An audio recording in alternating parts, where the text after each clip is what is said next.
यही योगी जिसको आप लोग साधु संत कहते हो। हम तो हुमायूं का बेटा अकबर कहते हैं, हम तो औरंगजेब कहते हैं।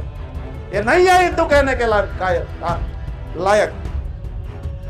कुछ इस पालकी पे बैठ करके देखा, उससे बहुत स्पष्ट है हमारी आंखों में कि कल हमारा अंतिम दिन कर देने की इनकी इच्छा थी।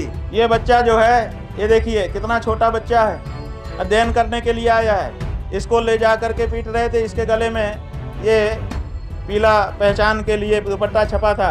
आप देखिए इसमें इसके नाक से खून बहने लग गया। तो किसी साधु संत के, योगी के, धर्माचार्य के नियंत्रण में रहने वाला जो मेला प्रशासन है, वो किसी आचार्य का, किसी संत का अपमान कैसे कर सकता है?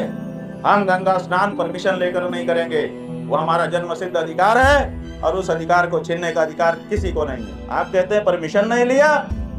हम कह देना चाहते हैं कि अगर प्रशासन ये शब्दावली वापस नहीं लेता है कि साधु संत परमिशन ले, तो हम प्रशासन को यहाँ पर काम नहीं करने देंगे। 10-11 मार्च को चैत्र के कृष्ण पक्ष की शीतला सप्तमी और शीतला अष्टमी को दिल्ली में हम आमंत्रित करते हैं संतों को, आइए, आ करके अपनी एकजुटता दिखाइए। ये मंदिर तोड़ने का समर्थन करने वाला आदमी है। 150 से ज्यादा मंदिर तोड़ दिए गए। एक शब्द नहीं निकला इसके मुंह से, इसलिए कि इसकी मुख्यमंत्री की गद्दी ना चली जाए। मुख्यमंत्री की गद्दी को महत्वपूर्ण समझने वाला पौराणिक मूर्तियों के सामने क्या हिंदू हो सकता है? वो सत्ता लुलूप है, वो हिंदू नहीं है। ये देखिए एक चित्र है, ये एक महिला का चित्र है, सौम्या अग्रवाल, कमिश्नर प्रयागराज। अगर गलत हो तो सुधार लीजिएगा, क्योंकि हमको जैसा बताया गया उसके आधार पर हम कह रहे हैं। सौम्या अग्रवाल, कमिश्नर प्रयागराज। ये यहाँ की कमिश्नर हैं, मंडल अध्यक्ष हैं, बड़ी पदाधिकारी मानी जाती हैं। डीएम भी इनको रिपोर्ट करता है। अगर ये चाहती तो ये मौके पर मौजूद थी, हमने इनको सामने खड़ी हुई देखा था। ये चाहती तो सम्मानजनक तरीके से, अगर समस्या उत्पन्न भी हो गई थी, वैसे तो उत्पन्न ही नहीं करना चाहिए था। अगर मातहतों ने उत्पन्न कर दिया था तो बड़ा अधिकारी वहाँ पर मौजूद है, तो उसका ये कार्य है कि वो उसको संभाले। लेकिन 2-2.5 घंटे तक वहाँ पर हमारे लोगों को मारा पीटा जाता रहा और ये सबकी खड़ी होकर के गवाह बनती रही। ये कमिश्नर बनेंगी, बनाए रखो, तुम्हारी प्रिय होंगी, लेकिन हमारी आंखों से गिर गई। हम नहीं समझते कि ये कमिश्नर बनने लायक। इनका अपराध हम जो समझते हैं, प्रेस को भ्रामक और असत्य जानकारी देना, जो कि अब रिकॉर्डिंग पर है। हम बता देंगे कि कमिश्नर जैसे पद पर बैठ करके ये झूठ क्यों बोल रही है, और झूठ बोले भी क्यों ना, जब उत्तर प्रदेश का मुखिया ही झूठ बोलता है। कुंभ में इतनी भगदड़ बनी, इतने गरीब मारे गए, वो कहते हैं कोई घटना नहीं हुई, अफवाह पर ध्यान मत दें, अफवाह पर ध्यान मत दें। जब मुख्यमंत्री झूठ बोल सकता है तो उसका कमिश्नर झूठ बोले, इसमें क्या समस्या है? तो इन्होंने झूठ बोला, भ्रामक जानकारियां आपको दी और स्वयं उपस्थित रहते हुए भी सम्मानजनक तरीके से समस्या का निदान नहीं किया। इनका दोष हम समझते हैं। ये दूसरा चित्र देखिए, ये एक चित्र है। इस चित्र में नाम लिखा है मोहित गुप्ता, गृह सचिव। ये उत्तर प्रदेश गृह मंत्रालय के सचिव के स्तर का व्यक्ति है। कितनी बड़ी इसकी पदवी है, पूरे प्रदेश के मामले देख सकता है। ये स्वयं सादे ड्रेस में, ये फोटो जो है ये इंटरनेट से निकाला है, इसलिए इसमें वर्दी में है। ये सादे ड्रेस में एक बहुत अच्छा सा कोट पहन करके खड़ा था वहां पर, और हैंडसम लग रहा था, देखने में बहुत अच्छा लग रहा था। हमको सबसे पहले इसी ने आकर्षित किया अपनी ओर, क्योंकि जितने लोग खड़े थे उसमें सबसे हैंडसम यही लग रहा था। और फिर हमने क्या देखा, पहली बार हमने अपनी नज़रों से बहुत सारे वाकये हम भी देख चुके हैं, पुलिस को भी देख लिया है, मार पिटाई भी देख ली है, पुलिस ने हमको भी 15 में मारा था, वो भी देख लिया है, सब कुछ देखा है हमने, अनुभवी हम भी है थोड़े थोड़े। लेकिन हमने ये नहीं देखा कि कोई बड़ा अफसर स्वयं अपने हाथ से बालकों को, दंडी सन्यासियों को, बच्चों को मार रहा हो। और हमने ये देखा कि ये गृह सचिव अपने हाथ से उनके गले को पकड़ करके और ये जो कोहनी है इससे मार रहा था, कभी ऐसे करके मार रहा था, कभी ऐसे करके मार रहा था। ध्यान से देखिए, ये एक चेहरा है, ये एक चेहरा है।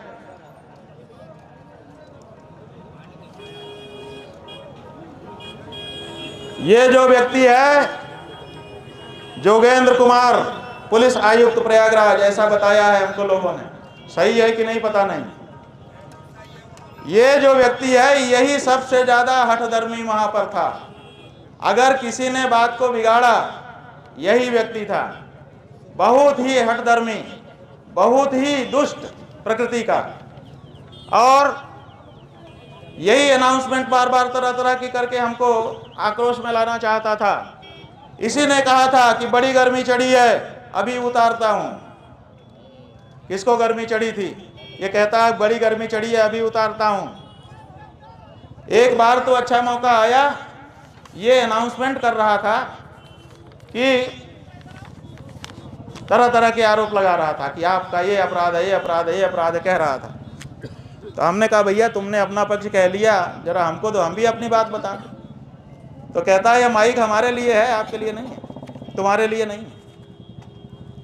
तो हमने कहा चलो भाई, तुम्हारा प्रशासन का माइक अगर हमारे लिए है ही नहीं है तो कोई बात नहीं। और दूसरा एक अच्छा मौका आया, ये अनाउंसमेंट कर रहा था कि जहाँ पर बहुत भीड़ है वहाँ पर इन्होंने अपना रथ खड़ा कर दिया है, जिसके कारण पब्लिक को बड़ी दिक्कत हो रही है। हालांकि वहाँ नहीं हो रही थी, वो तो एक कोने में था स्थान। तो हमने उससे कहा कि अगर दिक्कत हो रही है तो जवानों को कह कि वहाँ खड़ा करवा दो जहाँ खाली है। हमने क्या गलत प्रस्ताव किया? अगर इनको हमको बात भी करना था तो पहले आके यही तो कहना चाहिए था, महाराज जी जरा इधर कर लें, थोड़ा बात करनी है। तो ये एकांत में ले जाते, ये समस्या ही ना उत्पन्न होती। कोई भी व्यवहारिक पुलिस वाला होता तो यही करता कि पहले वो कहता महाराज जी जरा इधर कर लें, अपने को थोड़ी बात करनी पड़ेगी व्यवस्था के संबंध में। तो हम मना कर देते, ले जाता एकांत में एक जगह पे खड़ा कर लेता, फिर जो भी होता। इन्होंने बीच रोड पे खड़ा किया और फिर हमारे ऊपर आरोप लगाने लगे। जो स्वामी जी यहाँ पर 9 बजे अपने रथ और पालकी से आए थे और उन्होंने पंडुलपुर बैरियर 2 जो बंद था आज हमारा पंडुलपुर 2, उसको तोड़ करके यहाँ तक आ गए थे संगम रोड पर।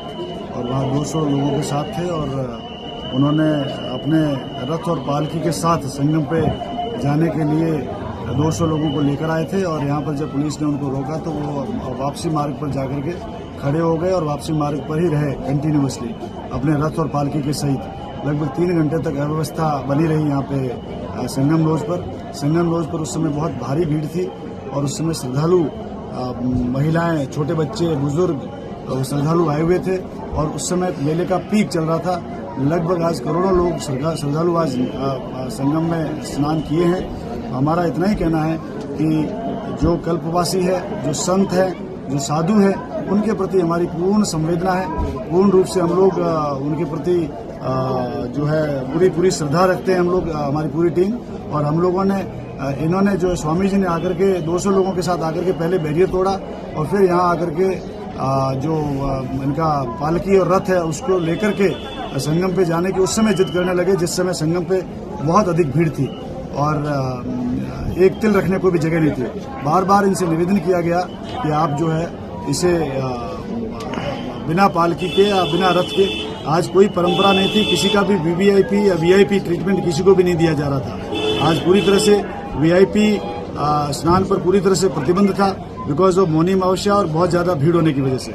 लेकिन ये अपनी जिद पे अड़े रहे और अपनी पालकी और रथ के साथ ही 200 श्रद्धालुओं के साथ वहां पर जाने की कोशिश कर रहे थे। बाकी जो लोग आ रहे थे यहाँ पे, वो लोग सभी लोग अपना पैदल आ रहे हैं और अपना स्नान करके जा रहे हैं। लेकिन ये बहुत अव्यवस्था लगभग 3 घंटे इन्होंने रखी।